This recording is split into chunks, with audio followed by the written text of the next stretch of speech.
ચોમાસામાં ખાડીપુરની સમસ્યા નિવારવા તંત્ર એક્શન મોડમાં આરોગ્ય મંત્રી પ્રફુલભાઈ પાનસરિયા દ્વારા ગંભીરતાથી લઈને અધિકારીઓ સાથે મીટિંગ કરી પાલિકા અધિકારીઓ સાથે સમીક્ષા કરી ચોમાસામાં લોકોને અગવડતા ન પડે તે સૂચના આપી.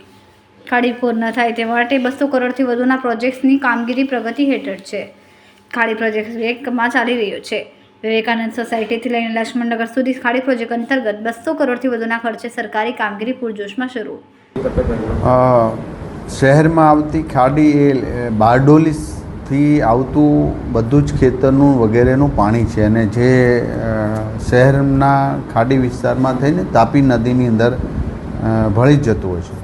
પરંતુ આગળ અમારી ખાડી વિવેકાનંદ સોસાયટીથી લઈને આખો જે ખાડી પ્રોજેક્ટ છે 200 કરોડ ઉપરનો એ કામગીરી શરૂ છે અને જેટલું દબાણ છે, મકાનોના દબાણ છે વગેરે ડિમોલિશન કરીને ખાડીનું બાંધકામ લક્ષ્મણનગર સુધી આ વર્ષે પૂર્ણ થાય અથવા તો થોડું બાકી છે એ ચોમાસા પછી વર્ક કરશું.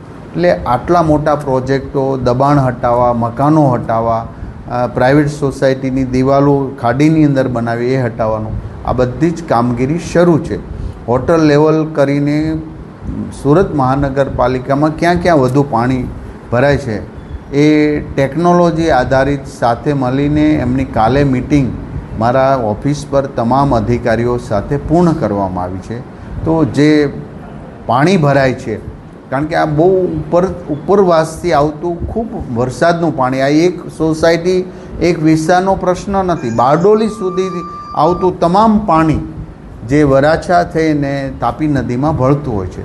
તો ઘણીવાર સુરતની અંદર વરસાદ ઓછો હોય તો પણ આ બારડોલી અથવા તો કામરેજ ઉપર ખૂબ વરસાદ પડ્યો હોય તો પણ પૂર જેવી સ્થિતિ થતી હોય. આટલા ગામોના પાણી એક નહેરમાં આવતા હોય ત્યારે વધુ વરસાદ 5-10 ઇંચ વરસાદ પડ્યો હોય ત્યારે ખૂબ જથ્થામાં પાણી આવતું હોય, જેને કઈ રીતે પ્લાનિંગ કરવો એ આગળનું આયોજન થઈ રહ્યું. પણ સુરત શહેરના આંતરિક રસ્તાઓ વગેરે છે એ પાણી ન ભરાય એના માટે પ્લાનિંગ કર્યું હતું.